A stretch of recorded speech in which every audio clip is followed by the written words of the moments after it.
All right, we're so excited to introduce Stacy. She is our Triple Crown representative and best dietitian out there. She is going to give us the facts, what we need to do, and you know what I learned from her is forage first. Forage So first. I love that. That's their motto. I had no idea. I know, double F, forage first. Yeah, double F, baby. And make sure you guys go on KB Media Equine Yes. and sign up for our newsletter so that you guys get exclusive deets from all of our guests. Triple Crown's going to have some fun stuff for you guys, so make sure that you head on over there, sign up for our newsletter. Don't forget to subscribe. Okay, All right, guys. this is a good one. All right. Well, we are so excited. Stacy, we are just so thankful that you came on to see us today. I know my co-host is going to pop on here in just a bit, but I just wanted to go ahead and start your introduction. Tell us who you are and all of the things. So go ahead. Yeah, absolutely. Well, thank you so much for having me on your podcast today. My name is Stacy Anderson. I work for Triple Crown Nutrition, and I've been with them for about 13 years.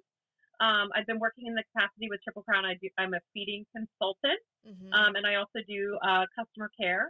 So prior to coming to Triple Crown, I worked for a global animal health nutrition company that made minerals and digestive supplements for animal feed, many different species. Wow. So about 6 years before coming to Triple Crown, and so I've been here a while and had the great opportunity to learn and study under some fantastic PhDs that we're affiliated with, not only within Triple Crown ourselves, but also with our partners that we work with to implement certain technologies in our feeds, like digestive aids and those types of things. So Wow.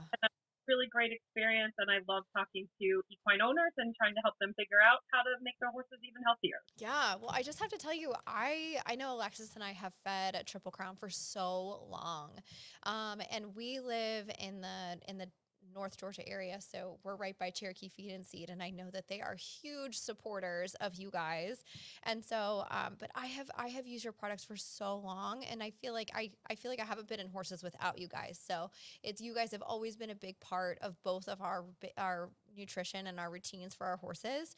So I guess I want to kick off this episode and kind of just talk about, you know, especially with social media and all of the things, like there's so much information, right? There's so much information going on, swirling around the internet. And I just want to know from you, like, what are the common like misconceptions about nutrition? Like, what are you seeing? What do you guys like try to, educate on a lot? Yeah, absolutely. So, there's so There's many probably a misconceptions. lot, yeah. Actually, I think really one of the big things is that what works for one horse will work for all horses, right? Right. So kind of try to take that stance. And horses are so unique, and the inputs that we're putting into horses are so different Mm-hmm. that there is very, very rarely like a one size fits all standard, right? So there are horses that are on dry lot, and you can't feed them the same as a horse that's on a lush Kentucky pasture, right? Right. Yeah. There are horses that are, working really hard, burning a lot of calories. And then you have horses that, barely move around their 1 acre paddock and maybe get out twice a year for a crazy trail ride, right? So Right. Yeah. there's just so many different inputs into the horse. How much are they working? What are the forages that they're eating? That one size fits all doesn't work. The other thing that I find that's really confusing is when we think about human nutrition, most of our guidelines are based on an average 2,000 calorie a day diet, right? And they're Right. showing Yeah. what an average human needs per day. Horses can be 140 pounds and 2,400 pounds. So Yeah. equine nutrition labels are not the same as looking at a human nutrition label. So when you see something that says 30% protein for a horse, that does not mean 30% of their daily required intake of protein. It literally means that product, 30% of the composition of that product is protein. So Yeah. it does make it makes it a little challenging for some of our brains when we go from thinking of like human nutrition, which we're doing for ourselves every day, and then trying to figure out those same things for our horses. So Oh, absolutely. Yeah. Yeah, I mean, and we're going to talk about a lot of like our personal experiences in this podcast too. And just to get your opinion on it, because Lord knows that we've been through so many crazy things, but I really think that like you said, there's no one size fits all, and I think that's it's so important to talk about, and especially like my Alexis and I, we have she has 3 horses. I have 2 horses, and then I have 2 minis as well, which is like a whole nother, whole nother conversation. But just between our 5 horses that we have, every single one of them is different. And we have 2 young ones that, nutrition was such a huge part of the experience when we bought them, and we learned so much when we purchased them. So, in terms of young horses, like, and I guess I don't even really know, you will know this answer better than me. Like, when do horses necessarily start even introducing grain into their diet? Like I know that when I sent you the questions, I said young horses, but then I started thinking, I'm like, well, when do they even start incorporating grain? I don't even know. Great question.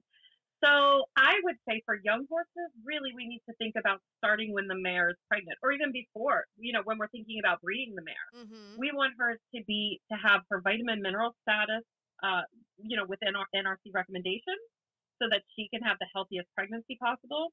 And we also want her body weight and condition to be as ideal as possible, because when we have mares that are too chunky, we have issues with foals being too large, Yeah. difficulty difficulties with birthing, and all kinds of issues that can happen with that. Sometimes the foal is so large that, it has orthopedic issues, those types of things. Yeah. And then on the opposite side of that, if the mare is too thin and is not nutritionally sound, in terms of vitamin mineral, you can have really weak foals and, other types of developmental issues that way. So it really starts preconception is, kind of where I tell folks to be. You're going to Yeah. breed a mare, make sure she's ready. Make sure you have Yeah. her on a good vitamin mineral protocol. Yeah, Yeah. I honestly didn't even think about that, and that is such a great point. And I mean, that never even crossed my mind, but I mean, it obviously makes sense, right? Because I think about that for Alexis just had a baby, and how important that is for humans, and making sure the nutrition is right, and especially I know breeding is so expensive, so if you're gonna do it, you better do it right? So that's so when the baby is born now, are they when they are weaned, like what would you introduce to them? Yeah. So you're going to hear me say this a lot. It depends. Yeah. So it depends on so many things. So certain horse breeds are prone to being easy keepers, where they don't really require a lot of calories from concentrates generally if they're eating enough forage.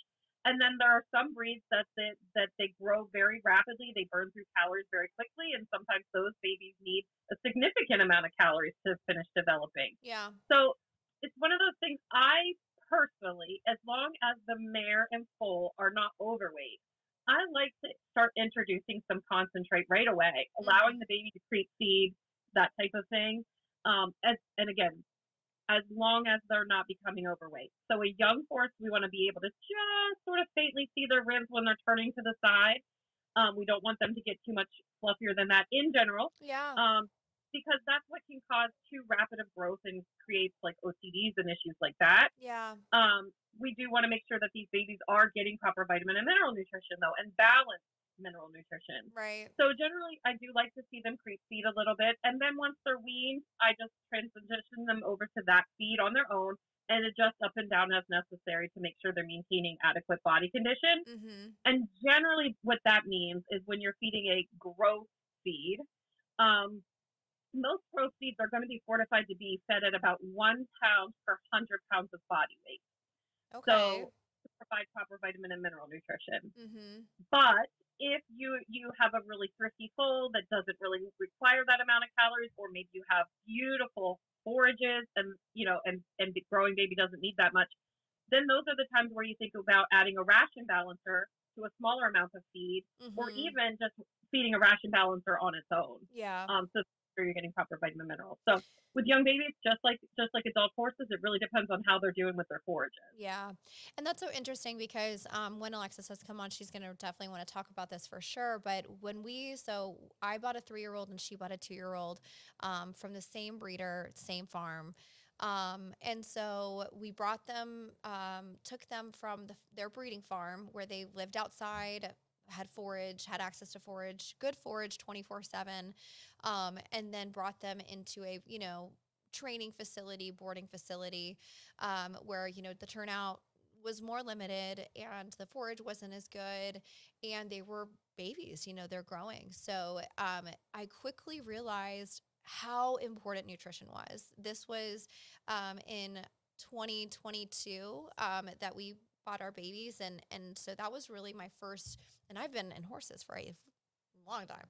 And it was my real deep dive into nutrition. And that's when I started to get really interested and want to learn about it, because I feel like it's not something in the equestrian, at least at the time, I felt like it's not something that's really talked about that much.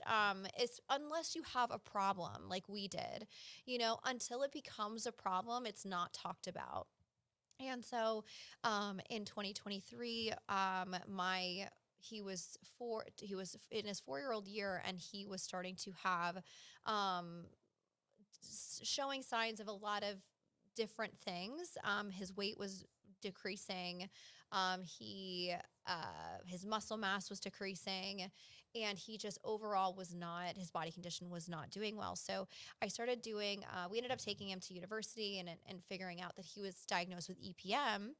And, but in the process of learning that, I learned about a lot of diseases. He's an appendix. And so I learned about a lot of diseases that, quarter horses have, and muscle diseases and things, but a lot of them can be avoided from nutrition. And that's when I really started, diving into how valuable nutrition really is.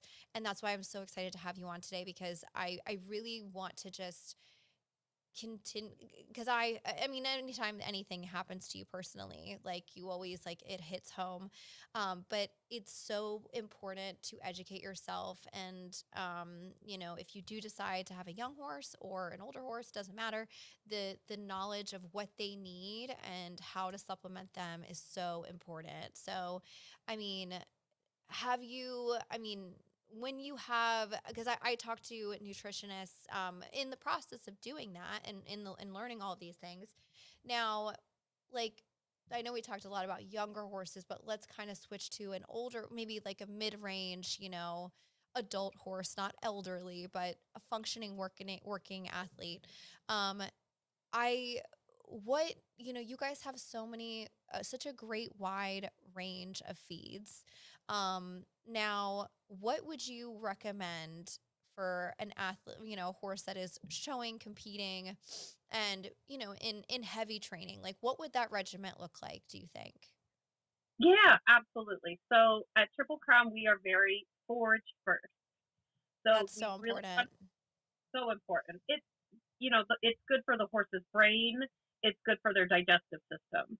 So we recommend a minimum of 1.5% of their body weight in forage intake per day. So whether that be hay or pasture or hay cubes or chop hays, any of those types of things. But we really want a minimum of 1.5% of body weight. Now, for most really horses that are exercising and working a lot, they generally need closer to 2% of their body weight in forage per day.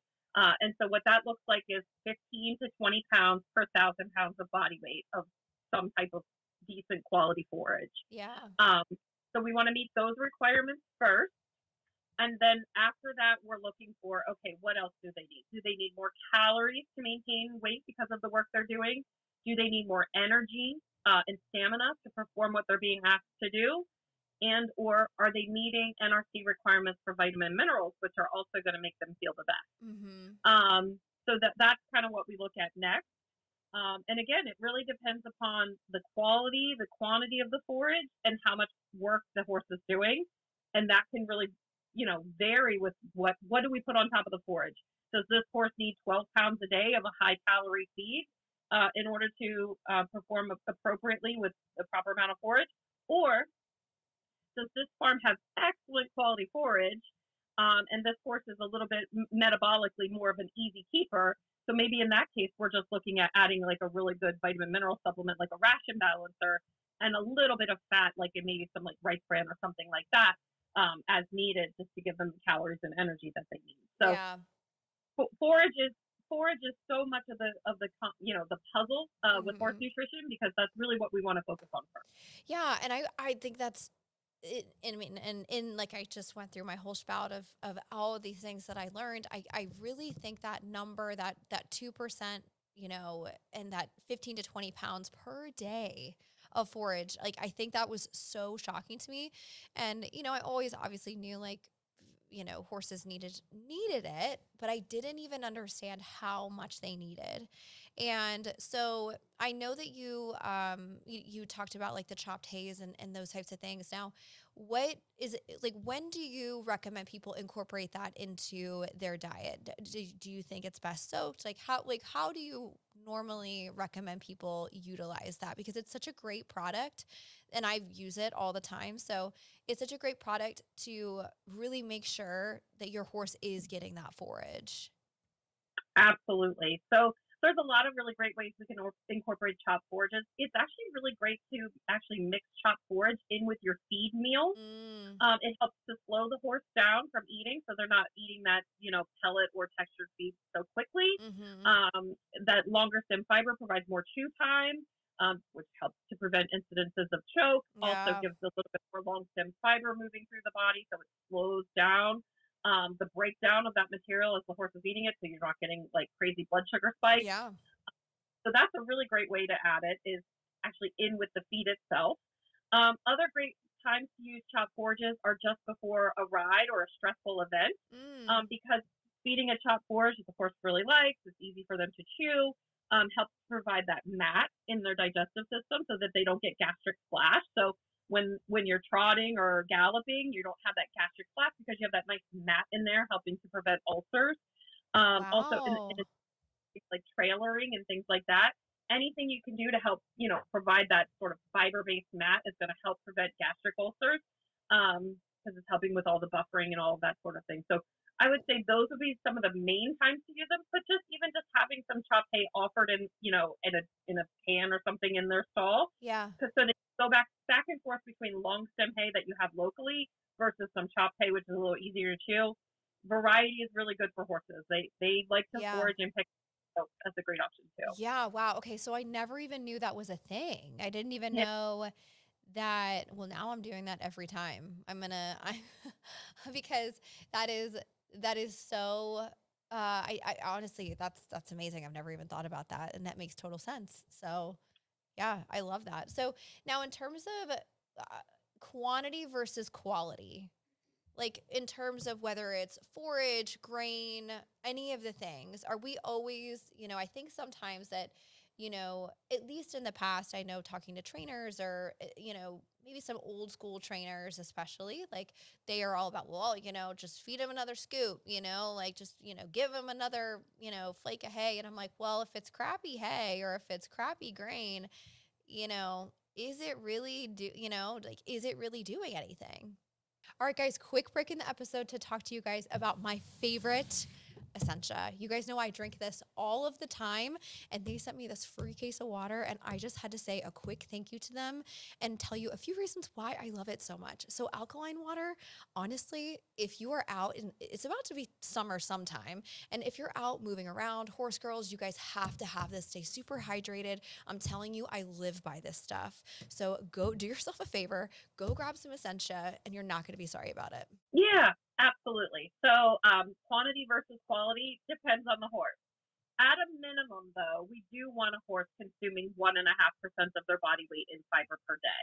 Mm-hmm. So for some horses, that might mean that they don't have the best quality hay because they need that 1.5% of roughage going through their system.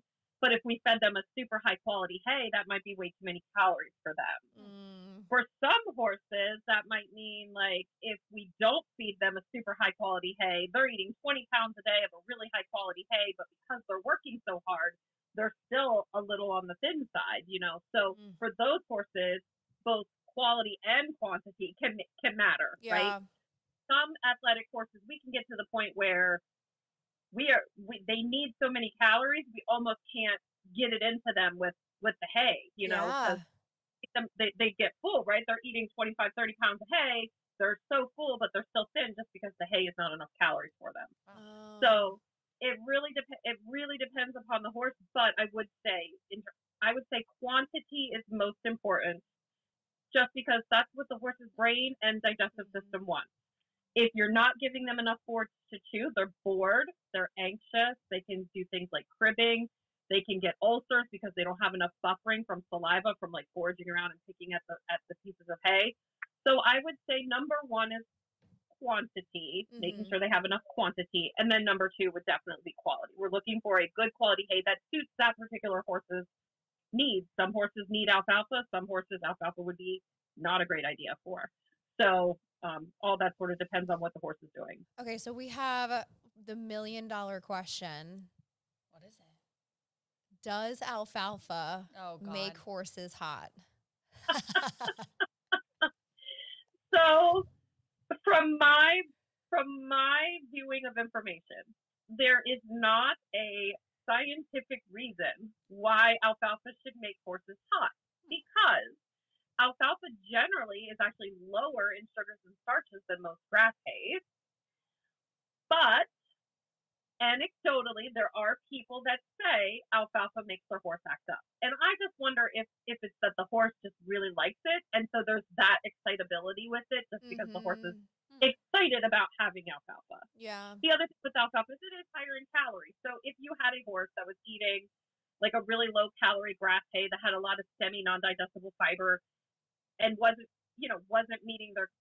truly meeting their calorie requirements, and now you're feeding alfalfa and they're meeting or exceeding their calorie requirements, we know how we feel when we're like reducing our calories. We don't really feel like acting up and going for a run, right? But when we have enough calories or too many calories, then we do have the energy to do that. So I think it's probably a little bit of all of those things. But it's probably more so excitability just because it's something different and tastes really good versus it truly making them hot for any, real medical. Yeah, and it's funny because I definitely am one of those people that it's not even like on purpose. Like I have my young horse, he's 6 this year, and he gets alfalfa and he just loses his mind. I don't know why. I truly don't know why. My thoroughbred, totally fine. Doesn't bother him. No problem. Loves it. But for some reason, I mean, it has to be something to do with the calories that he's just getting, I don't know why it happens, but he just like, when he gets it, he just gets a little bug up his butt and, just starts to feel himself. So, but he has that quarter horse, so he doesn't do anything scary, but it's just, one of those things that it's not always super fun. So I use it on my young one gets a flake a day, and he's kind of low energy anyways, but he's fine with it. So it's really interesting. And then I have a super lazy horse that gets it, and I'm like, oh, he needs more. Yeah. So I don't know if I buy into it or not, but it is like a common thread that you hear is like, oh, alfalfa, like hot or not, Yeah, but, right. I'm like, give more. Yeah. I mean, it makes them look amazing. So yes, it does. So is there like something, and maybe we've already answered it and that's okay, but is there like a question that you feel like you're like, Jesus Christ, if one more person asks me this, that you kind of feel like you're just like you're repeating to customers all the time that, that maybe just you're surprised that people just don't know? That is a really good question. Question that people ask all the time. I mean, I tend to get a lot of misconceptions about carbohydrates in horse products. Okay. Sugar plus, right? So there is not an industry standard for reporting carbohydrate values. So some folks look at ESC plus starch, which ESC is the simple sugars, not the fructans. So some people look at ESC plus starch and say that equals the carbohydrate value. Other people look at what we call WSD, which is ESD and fructans plus starch, and they call that the carbohydrate value. And then I have the misconception, again, going back to percentages, where people say, oh, I want to keep my horse on a below 12% NSD diet, so I can't feed that 1 pound of ration balancer that happens to be, 13% NSD. Well, that's only 1 pound. So if the rest of your diet is very low in carbohydrates, adding that 1 pound of something that's above 12% NSD, it's not going to put your whole diet over 12% NSD. Right. So, or sugar starch. However people want to talk about. So, I would love it if the industry kind of came up with more of a standard. If there was some, an expert out there that would, kind of come out and say, like, hey, this is probably what we need to look at here. But again, it does make it difficult because horses are so different, and some horses need higher carbohydrate values in order to be able to have the stamina and the endurance to perform the things that we're asking them to do. Yeah. So a super low NSD diet is not necessarily the best diet for every horse. It can be a great diet for almost all horses, but there are some horses that need those additional carbohydrates to function and perform well. Interesting. And I think it's interesting too, because, when you brought up earlier that, every horse is so different, obviously every person is so different. And, my thoroughbred, who, has actually always been like a pretty easy keeper, but it's interesting because, like I said, we have been feeding Triple Crown literally religiously since I've Day owned one. horses. But, he had been on senior as a young horse. Like, that's just what my farm always fed. And then he changed farms and went to a complete, and he didn't do as well. He just, it wasn't even that he didn't do as well. He's like kind of a picky eater anyway, but he didn't prefer it. And I know there's like not that much of a difference, like in the complete and in the senior. And then, my trainer and I had talked about it, and, he just didn't prefer the complete, and then we switched him back to senior, and his bowl was empty every single time, and his weight has never been an issue. So I think, if I find it so, because they tell you, they talk to you, and their bodies will tell you, like what they like, what they don't like. And so I think it's so interesting that, is that okay that a young horse would be on a senior? Is that something that you would recommend? Yeah, like, why is it branded senior? I also give, my younger horses senior. So, I mean, that's all we have at my farm where I keep my horses. And they do so well on it. Yeah. Yeah.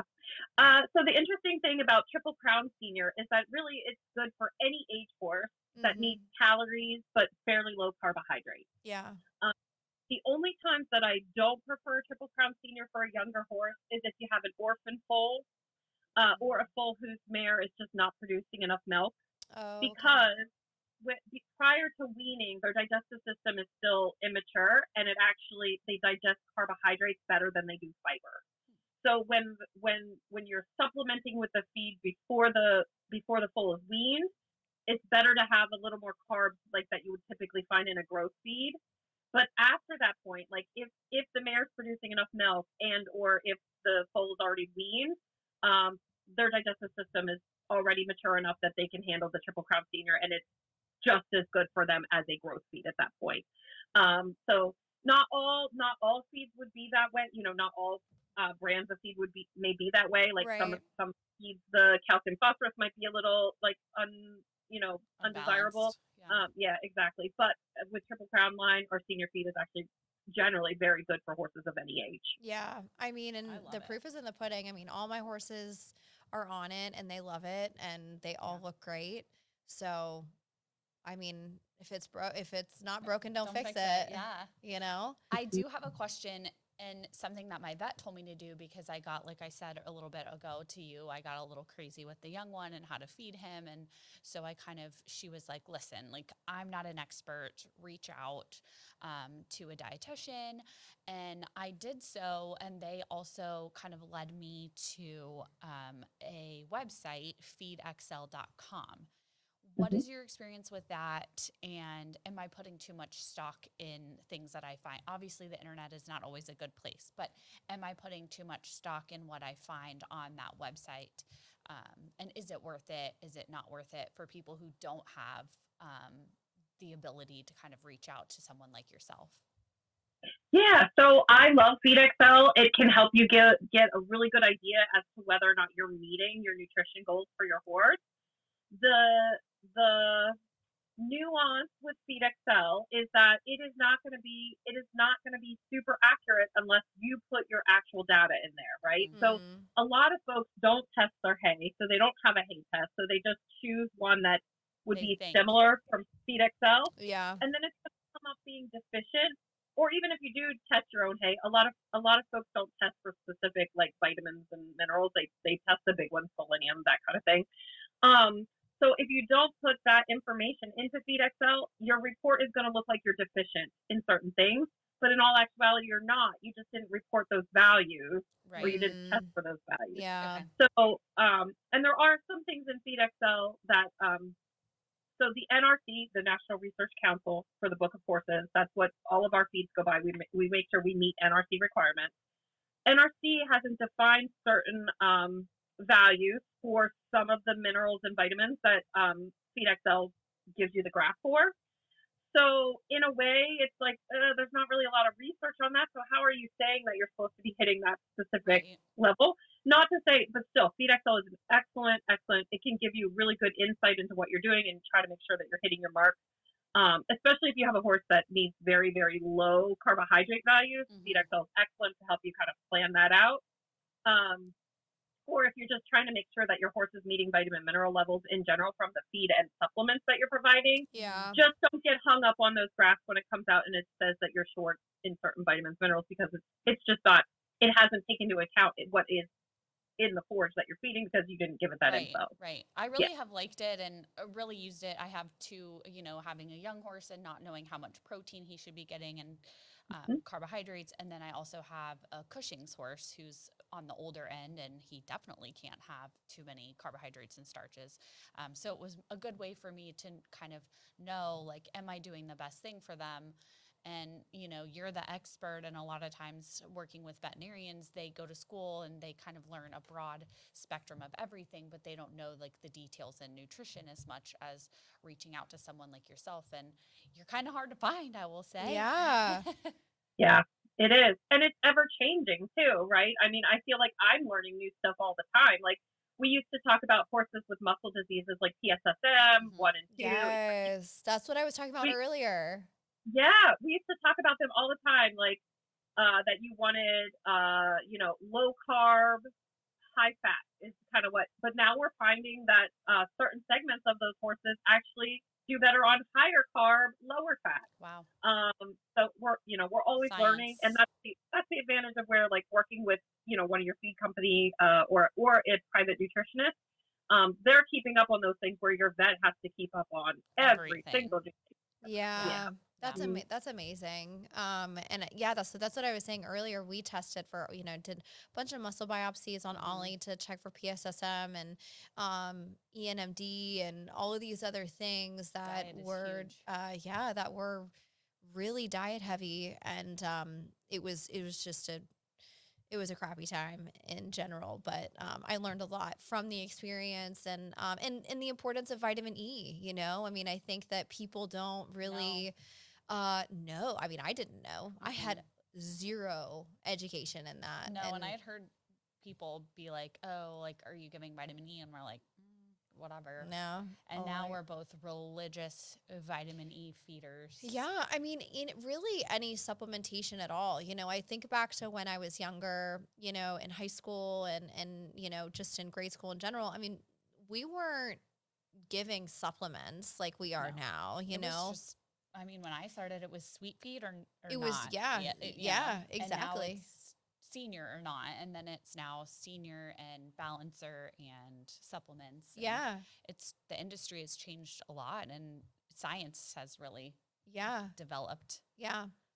Obviously, we we talk a lot about like the equine culture and the community and all of the things. Like, how do you feel about over the past 20 years, how it's changed, how it's evolved? I mean, especially in your industry, I mean, it has to be pretty amazing, the evolution that you guys have seen and what you guys know now. So how do you feel about all of the change? Oh, I think the change is great. I mean, from my experience, there's been, it's interesting to see that we have a lot more folks that never had a horse growing up, and now they're 40 plus years old and they're buying their first horse. Yeah. Wow. I love that. Yeah, so that's really interesting to see. People who just really loved them as kids and maybe took some lessons but never really owned a horse, and now they're buying their first horse for their first time in middle age. Yeah. The other thing we see is the shift from, back in the day, horses were kind of more like livestock. And, once your horse started getting really poor teeth and couldn't hold weight, they kind of went away. Right. Now we have folks that are keeping their horses and coming up with new management ideas. And I have some clients that have horses that are in their 50s. Wow. Oh my gosh. So the horses are in their 50s? The horses are in their 50s. That's amazing. Yes. That's like Sky King. Oh my God, that's amazing. Yeah. Oh my God, what if Sunny lived that long? I know. He's so excited. So just those changes and just sort of how we, new people coming into it, that don't really have a whole lot of experience. And then also just the way that we're managing these animals and looking at them as like, just because you're 25 and you have really poor teeth doesn't mean that you're still an awesome horse for my kiddo. Yeah. So we're gonna make adjustments to the program and keep you around for longer. I love that. I love that. So if you, walking away from this episode today, if you could give advice to the audience out there, any guidance, any tips, like what would be a couple of things that you wish, more people knew about, or any just equine nutritional guidance? Yeah. So I would say, again, forage first, and make sure you figure out the forage that works for your horse, right? So the forage that works for your horse first, and enough of that, right? Don't get caught up in too many supplements. Don't fall down the supplement trail, because a lot of supplements out there, we just don't know how effective that they are. Right. A lot of feeds and balancers on the market, as long as you're feeding them correctly, your horse is going to meet NRC requirements for vitamins and minerals. Yeah. So we don't want to overdo it, right? So overdoing it is just as bad as underdoing it, because, it taxes the horse's system to urinate out vitamins and minerals that they don't need. Yeah. Well, and it's expensive for us. Yeah. Yeah, exactly. Yeah, exactly. And also, like, don't fall down the Google rabbit hole, right? So look at how to educate yourself. But when it comes down to it, ask someone that you trust. Like, find a private nutritionist that you like, or find a feed rep that you like, that's working for a company that you trust their information that they're giving to you.